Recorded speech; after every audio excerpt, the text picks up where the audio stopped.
Skye, one of the most beautiful parts of Scotland, home to 10,000 people and over 600,000 tourists a year.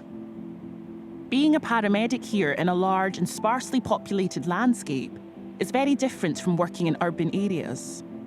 There's always a challenge. The main difference, I think, is the distances involved, the time that we spend with patients, so we can be with a patient for hours. Paul and Georgia are based in Portree, the island's capital. We have a good sense of humour together and we work well together. But when it comes down to it, we know exactly what to do when to potentially save somebody's life. This is what makes being a paramedic on Skye different to being a paramedic in Dorset, where Georgia grew up. In Dorset, you'd never be further than maybe 20 minutes from a hospital. So your job is to keep that patient alive and keep them stable for maybe 20 minutes journey time. Here, you're on your own for 3 hours usually, with the really poorly patients. The responsibility definitely feels greater here, and that's why I became a paramedic, to look after patients in their hour of need, not to be a glorified taxi driver to get them to hospital. Hello, Wendy. Sorry about all this garb.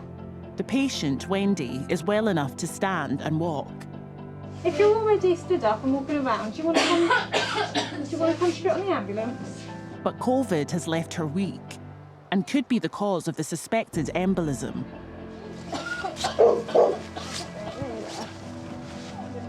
We can't just get her to hospital with no treatment. We're not 20 minutes from a hospital. We need to deal with what we've got in front of us. We can't cure the pulmonary embolism, but we can cure the symptoms temporarily.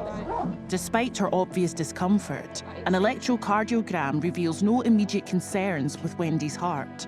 Her oxygen levels were also very stable, and you'd expect someone with a PE to have very low oxygen levels. As it being a blood clot on the lung, it's preventing oxygen from reaching the lungs.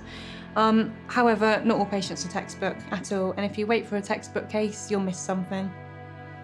Without the fluid we're administering her, she would be more time critical. She would be really quite poorly with low blood pressure, and potentially wouldn't be able to maintain that blood pressure herself. So it's really important we carried on administering those, keep her heart pumping blood around her body. Without the fluids, it might well have given up. The main thing is your oxygen levels are really good.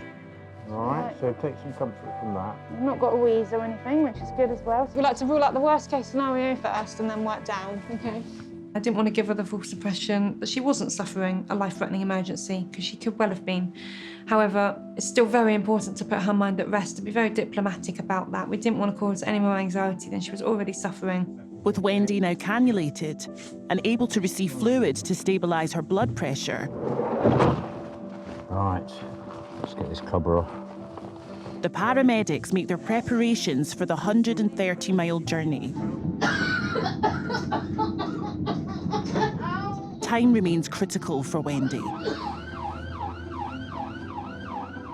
And because of our concerns about the time frame, we decided to change from driving at normal speeds to sort of going in on a blue light. Without the blue lights, I don't think she would have made it in such a stable condition at all. As evening falls, the crew arrive in Inverness. I think she would have been much more severe, and it would have been much more difficult to treat once she did arrive at definitive care.